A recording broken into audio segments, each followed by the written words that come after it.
And what I'm going to do now is turn it over to Mitch Sorkin. And Mitch is a CPA with Raich, Ende, Malter.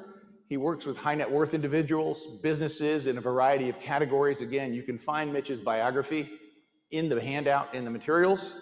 Without any further ado, Mitch. Thank you.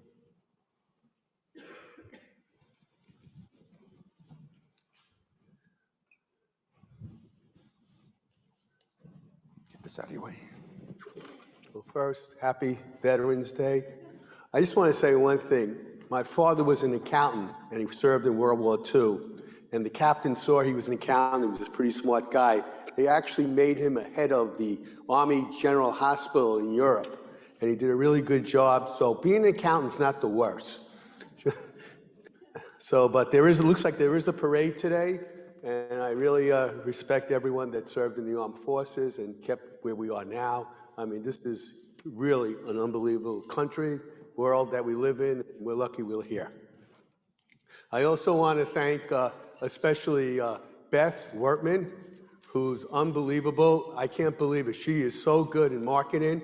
Not to mention our own Amy Kelly, who is our marketing expert in our firm and got many, many clients of ours, as well as our staff. I see Howie Mann, one of our chief partners in our firm. He's here, came all the way from Smithtown or wherever he is out there, took the 6 o'clock a.m. train to make it here. So it's really nice to see everybody. And of course, thank you, Ende, our managing partner, who let us do all this and helped pay as a sponsor. So, let's start with, what we hear about. Like Lou said, you're trying to minimize, as intergeneration planning, you're trying to minimize current income through individual and business planning. You want to accumulate wealth at the lower rates and transfer it to the younger generations, and you want to safeguard the assets. Okay, so let's look at what happened.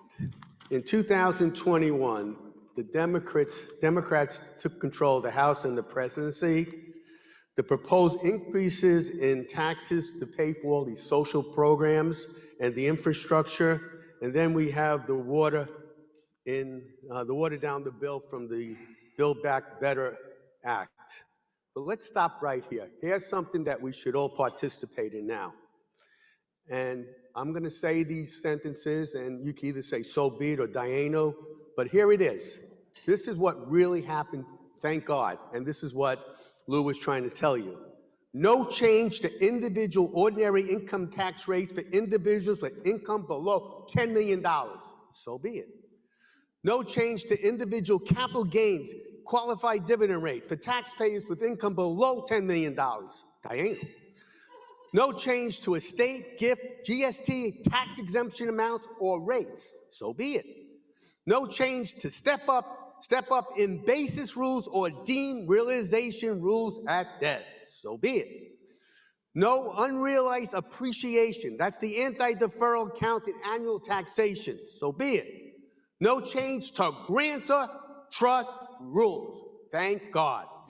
No change to valuation discounts. Empire, you there? Okay. No change to C corporation tax rates. Yay.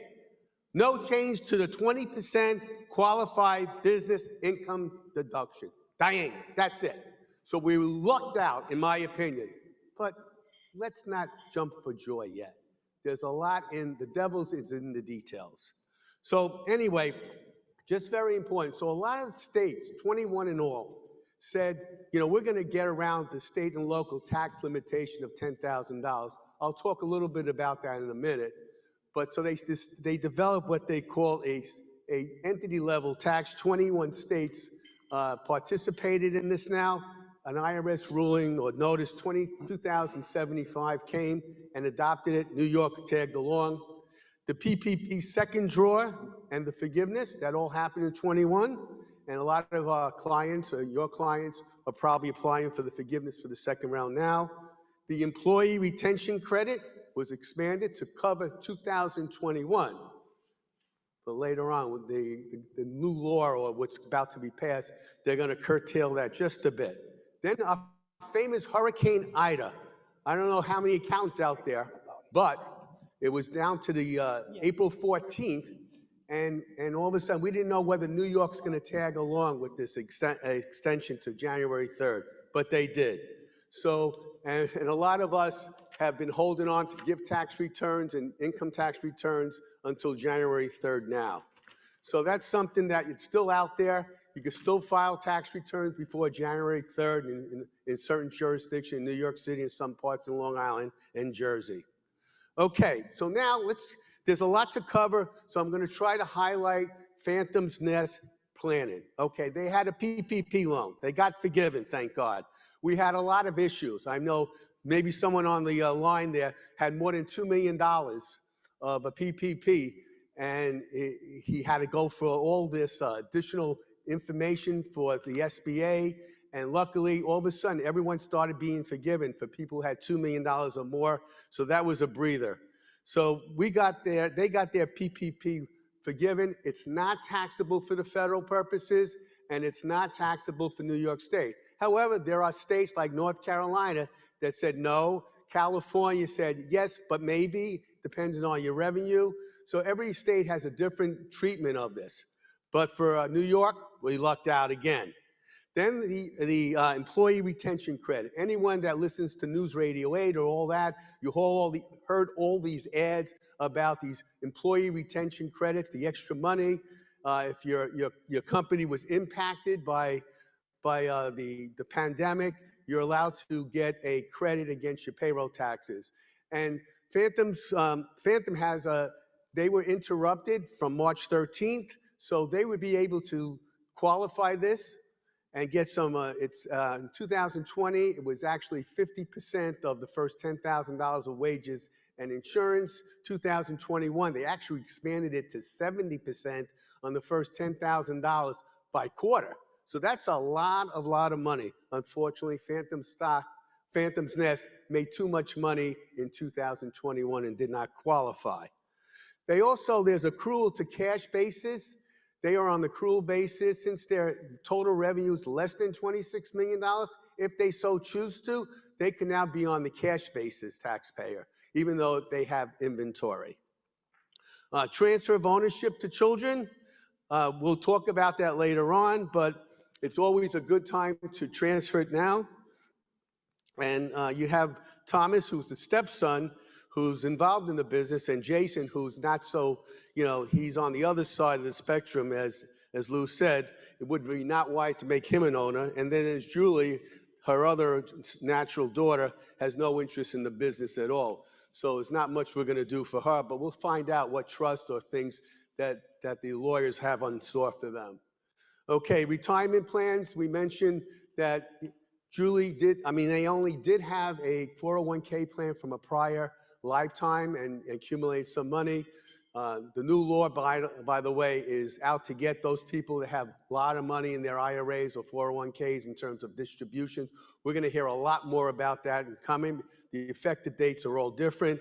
But a plan like Phantom's Nest that's going to have increase in income and profits and having employees, they want to really do well, it's a good idea to have their own retirement plan.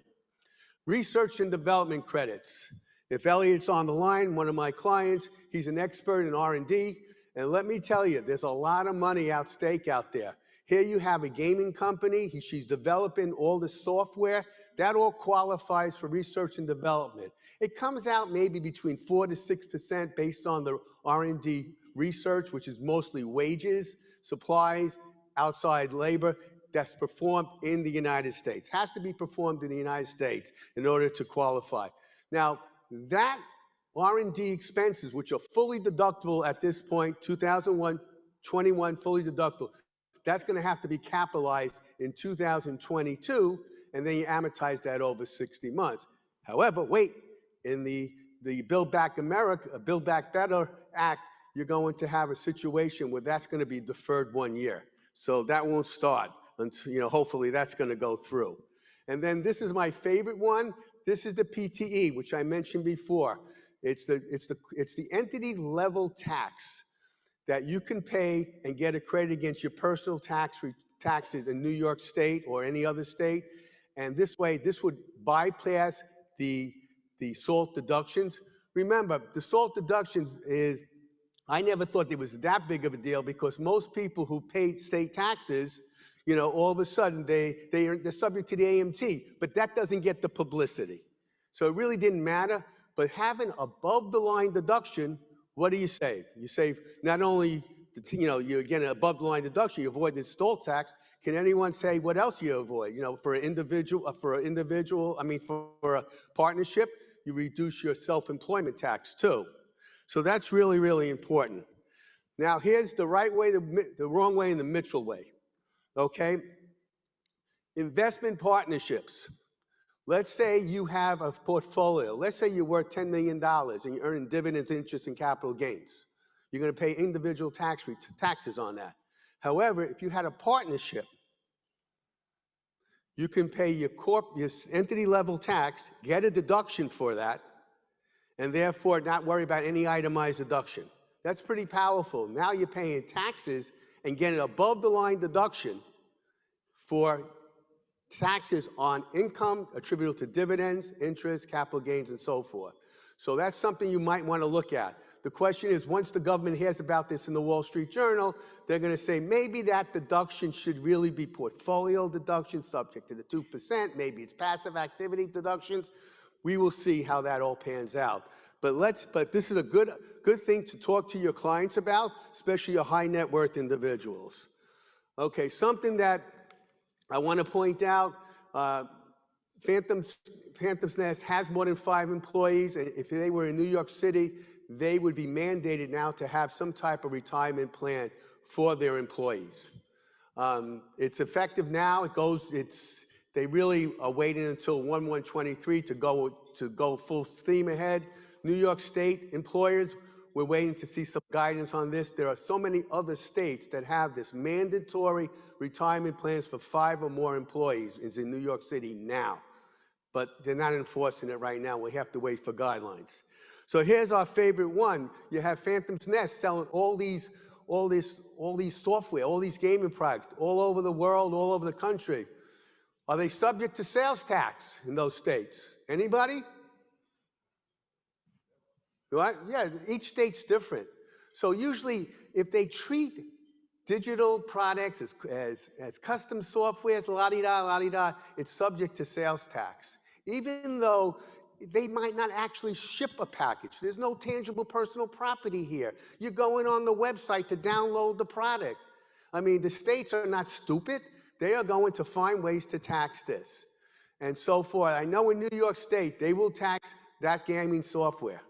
So you got to be very careful, especially with Wayfair out there. All these states are looking for revenue. So you got to be careful that you have to look at that, especially in Phantom's Nest. And does Public Law 86-272 apply when you ship tangible personal property on common carrier? You're not taxing the state? This is not shipped by common carrier, or is now the internet a common carrier? So we have all these definitions and see how this whole thing's going to play out. And it's going to be a challenge. And all the accountants out here it's going to fall on you guys to figure it all out. Okay, next one is a qualified business activity income. Sale of software products, that's subject to qualified business activity income. It's made in the United States, it's a product, so you're able to get 20% deduction on the income that gets generated from this. So that could be a big deduction. It's an itemized deduction, not subject to the AMT. It's almost like above the line deduction. And that was gonna be, that's gonna be phased out anyway at the end of 2025, but they were going to get rid of it earlier. Thank God it didn't. And here's the big one. Business income is not subject to net investment income tax. Right now, it's not. So her income is not subject to that extra 3.8 Medicare. Well, Congress doesn't like that. They are going to now tax it. Once the bill is signed, and your income is over $400,000, you're going to be SOL. You're going to be paying the extra 3.8% on that income. This used to be one of the favorites of all the accountants. How many accountants here? All right? right? How many times you want to push that little button and say, it's a business, and all of a sudden, it may not, maybe a limited partnership interest, but now it's a business. They're a real estate professional. It's okay. So I just want to watch that out. The next thing is employees working from home. As you know, we have all this telecommuting situation. Most people work at home now. So the question is there a nexus in those states? Jersey, for one, said you're not doing business in New Jersey if your employees are working from home. New York, on the other hand, said a day working home is a day working office. So we have clients or employees working in North Carolina, Florida. From New York's point of view, if you're attached to that New York office, you have to pay income tax in New York. So we have a, from Naomi's and Greg's situation, they could work from their house in Vermont. They don't have to come to New York. And then, but they work, if they don't, but unless they have an actual office in Vermont, it's going to be a little bit difficult. How many people have seen those notices from New York State about the change of residence? Everyone hightailed it out of New York City. They went to live in their Hampton house and work from there, or upstate. So this is what's going on now, and New York is after all those people to demonstrate that whether in fact they have an office outside of New York or they're actually living outside the 183-day test. So you're going to see a lot more audits on that situation. And as we go more and more to working at home, each state's different. Whether having an employee in that state, that constitute a trade or business or nexus in that state, and then the company has to file in that state. So you have a lot of things to work on and look at to see whether will that be assessed against you. And you got to be careful how you operate. Each state is different. And a lot of these employees, you might want to have an office in that state just so you could avoid paying taxes in New York. All right, this is my favorite, 1202 deduction. The government, Congress, kind of stuck this one in. At this point, if you had a corporation, ownership in a corporation, stock, C corporation, and you held it for 5 years, and you sold that stock, you could essentially exclude 10 times your cost basis or the higher of $10 million from that sale. It was a great situation. I had a lot of clients that said to me, Mitchell, do I need to be an S corporation anymore? I want to take advantage of this. Look, Phantom's Nest, they have some offers. Right now they're an LLC. Does an LLC qualify for this? No. So what should Naomi do? Well, she can make it into a C corporation, hold the stock for 5 years, and she could exclude up to $10 million of her gain. What the government did, or what the Congress is doing right now, they want to limit this to 50% for people who earn more than $400,000. So this is a great reduction for that, and they kind of snuck it in, and it's basically, I think the effective date is like September 13th, unless you had a contract to sale. So we have a few of these that already in the process of selling their C corporation stock, and all of a sudden this thing came out. But still, $5 million is better than nothing, basically, or 50% of that. So that's something you're going to have to watch out for. I also want to point back out to we know that Naomi has an LLC. So an LLC cannot do a PTE, or pay the tax off the top. So one of the things that she really should do is maybe take Tom in for a 1% owner. So now it becomes a partnership and she could qualify for that PTE, pass-through entity tax. Okay, and then Lou mentioned that they also have foreign sales.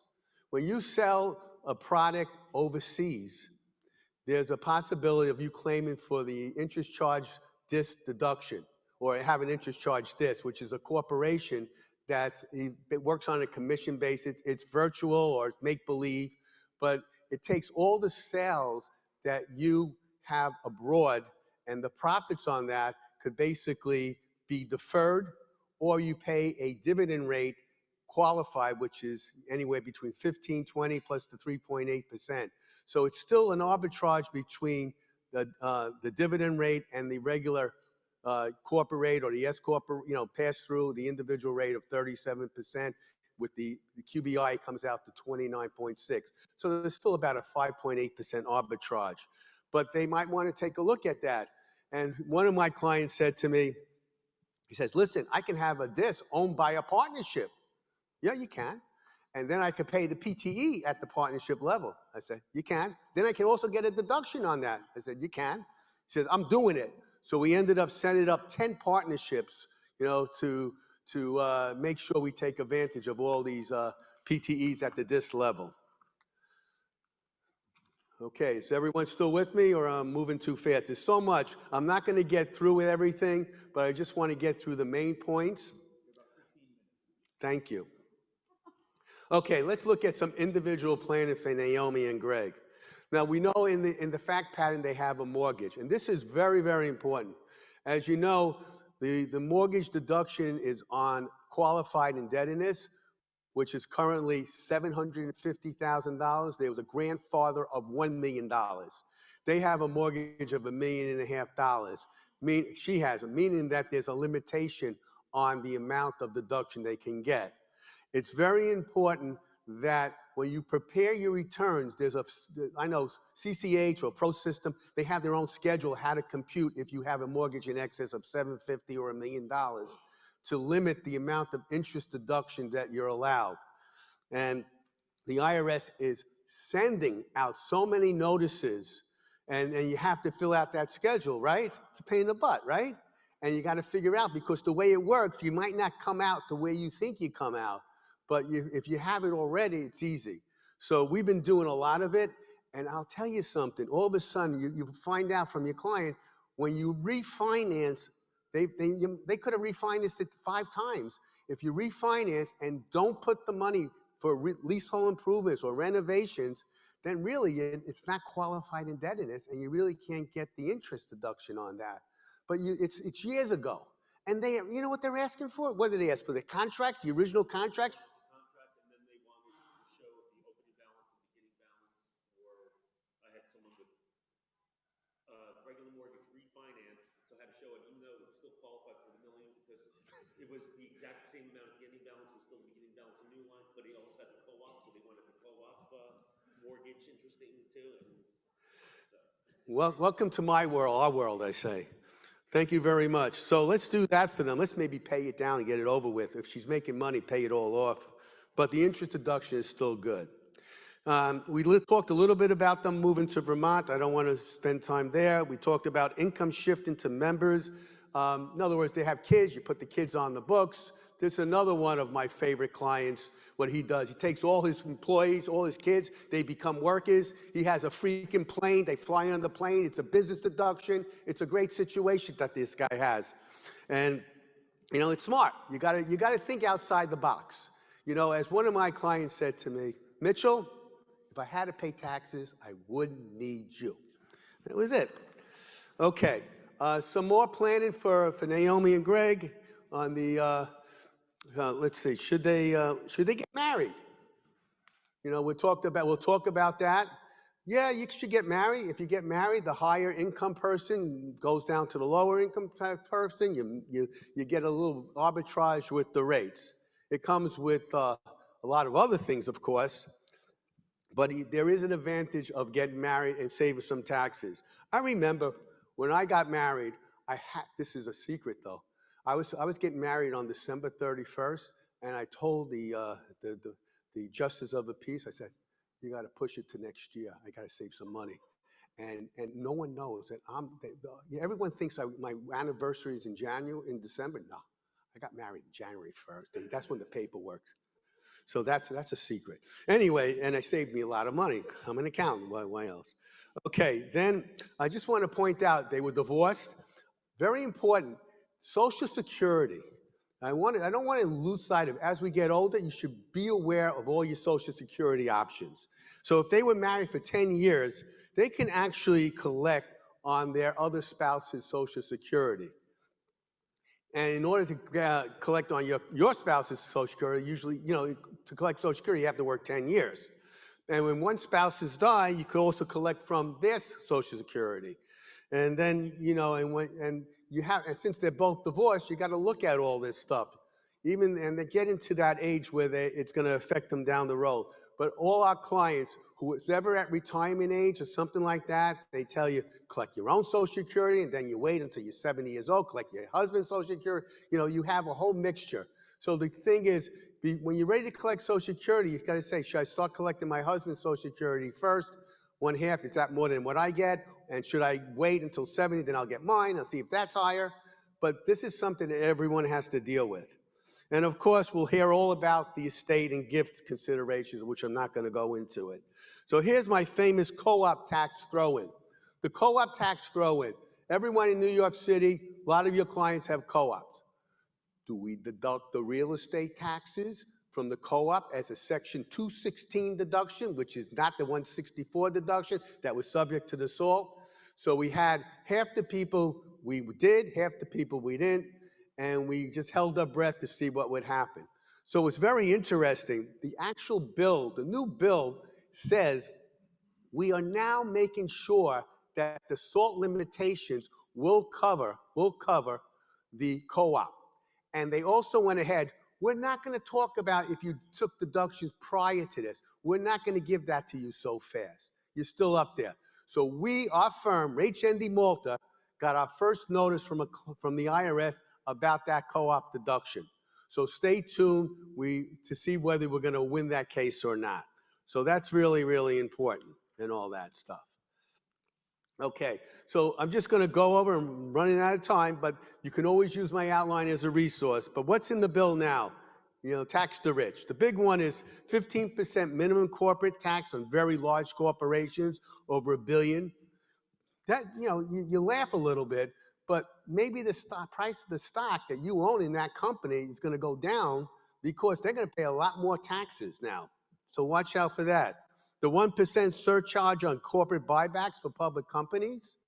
You started hearing a little bit rumbling at Tesla about buying back some stock, or, you know, there's a 1% tax on that now, starting next year. Then they want to do a global minimum tax on the foreign. There are so many foreign provisions, it'll take me 2 weeks to go through that. And then you have the tax surcharge now. This is the big one. 5% above $10 million, 3% of surcharge above $25 million. However, which we'll get to later on from the trust and estates people, that threshold is only $200,000 and $500,000 at the trust level. A lot of planning now, because you reach that higher plateau, that higher threshold very quickly. So you got to be very careful like that, because now you have to distribute out the money before the end of the year, or you got that 65-day rule to distribute out the money to try to get us below that $500,000 or $200,000 threshold. The big one on the 3.8% Medicare is going to apply for, people who have businesses such as Naomi. It's going to be at 3.8% if our income is over 400, which it is, or 500 if it's joint. So getting married doesn't do too much for her. And then the continuation of the limitation of excess business losses, they're going to keep that going. Where you have excess business losses, they no longer allow you to deduct it. It's going to get deferred to next year, to next year, to next year. And it was being converted to an NOL before. We talked about the 1202 R&D. Excess business loss is permanent now. It's not going to phase out. And the SALT limitation now is right now $80,000. $80,000 for joint at this point. So an itemized deduction is $80,000. So that changes the landscape for everyone. And Representative Swazi is very happy with himself that he got this through. And the bigger one is the no backdoor IRA Roth conversion. Anyone know what that is? Okay, so we have an IRA that's non-deductible because it's covered by a plan. You put money in, and then once you do that, you turn around, and because you're making too much money, you can't do a Roth directly. So you do a non-deductible IRA. Next day, you say, okay, I'm going to convert it to a Roth IRA. Since it's non-deductible, you can convert it tax-free. The government didn't like that, and they're getting rid of that one next year, I believe. So that's the big one. Okay. We went through, everyone was running to the estate attorneys and accountants because they're running out of time. I just want to go through some of the slides. Here I would tell you what 2021, 2022 looks like with the new phase-in, the new rates, the CPI's in there. Charity deductions, you still get 60% of your adjusted gross income deferred to 2021, and if you have cash, you could get 100%, not limited to the AGI. Also, New York State decoupled from the IRS, so therefore alimony and moving expenses are still deductible for New York State purposes. Everyone knows it's a Secured Act. You don't have to start taking retirement until you're 72 years old, something to work with. As I mentioned before, they're going to tax mega IRAs and 401ks. The lower corporation tax rate still in place. Transportation fringes, you get 270. No more entertainment. You can't go to the Islander game or the Met game or Yankee game and get a deduction for it. That's why you have to make it into a party. Meals, before the end of the year, make sure you go to your restaurants. All the food there is 100% deductible now, 100%, not limited to the 50%. That goes away. So eat to your heart's content, 100% deductible. Okay? Otherwise, something that you probably don't know, you go parking at at the company's parking lot. If you have spots or reserve spots, technically you're going to have to pay a fringe benefit on that. It's not deductible. No one does that. We also have equality opportunity zones. If you make a large capital gain, you can still defer it into a zone and defer your taxes till 2026.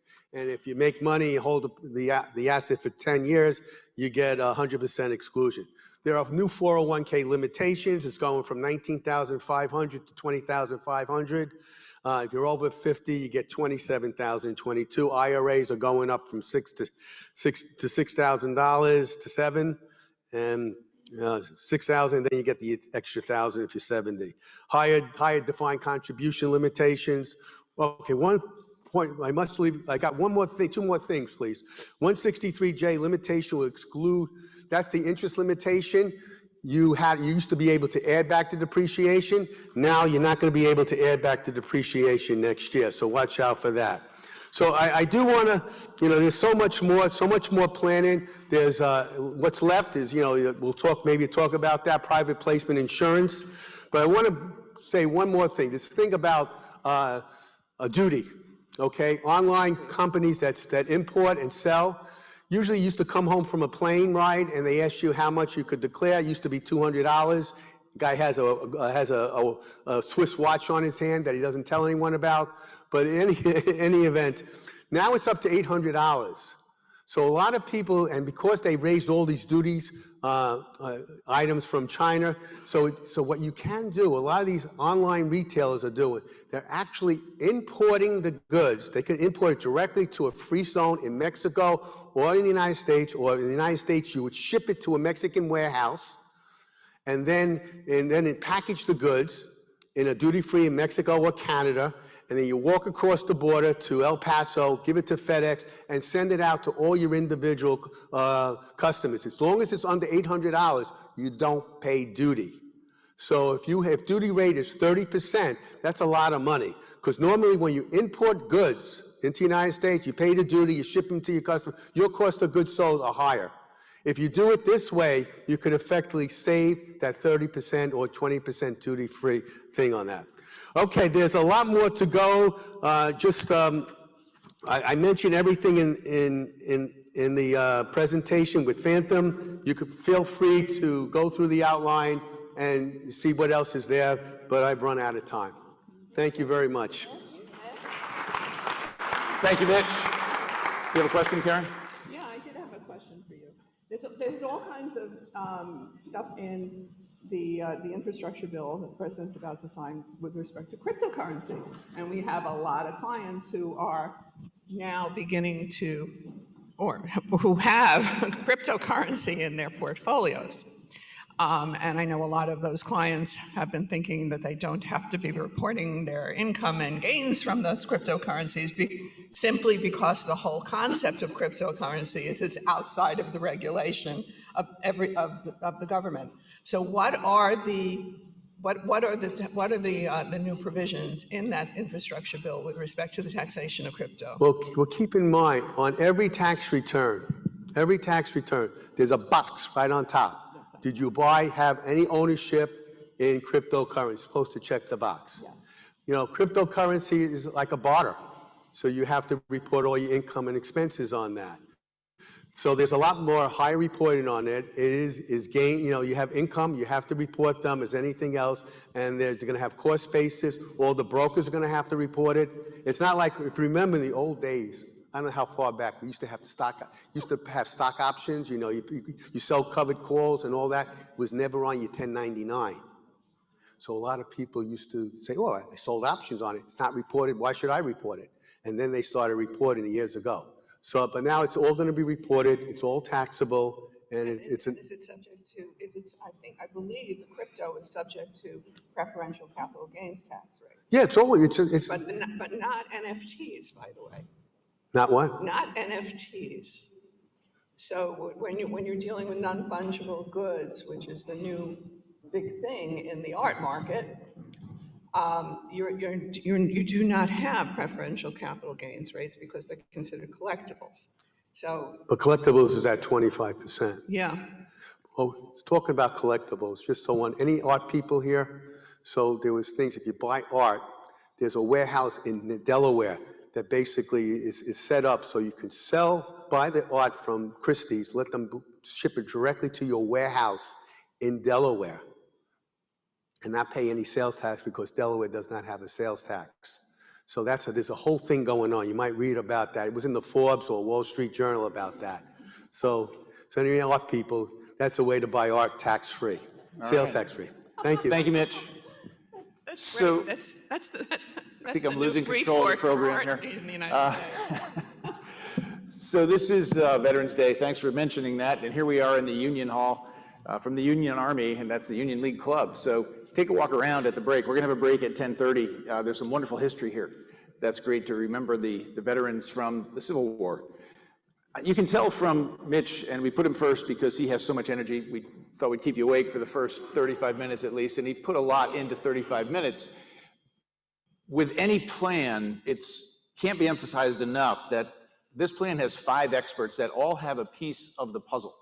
And there's no one field that can give all of the answers for all of these issues. Tax law has become so complicated, especially for small business owners, that attorneys can't keep up with those changes or those laws. So we rely on the accountant in the planning stage.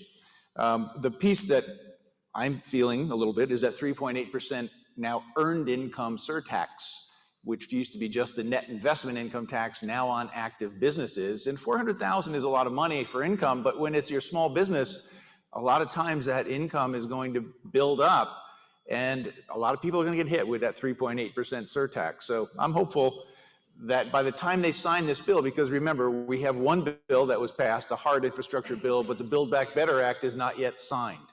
And we can expect changes. We can expect that a lot of things are going to happen between now and the day, if it ever gets signed, that it does get signed. So we have to keep track of all of that and see how it's going to impact our clients.